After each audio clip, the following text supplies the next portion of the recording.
हाँ बस सब्र कर ले, तेरा ही इंतजाम कर रहा हूँ। अरे हमको पंजाब में वो ज़मीन चाहिए, हमें वहाँ पे कारोबार करना है और वो ज़मीन भी चाहिए और उस आदमी को भी मार दे और बस।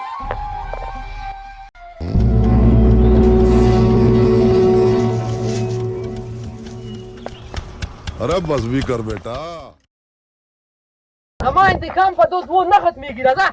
ड्रामा सीरियल पूरा देखने के लिए चैनल को सब्सक्राइब करें और बेल आइकन ज़रूर प्रेस करें ताकि नए वीडियो की नोटिफिकेशन आप तक पहुंच सके।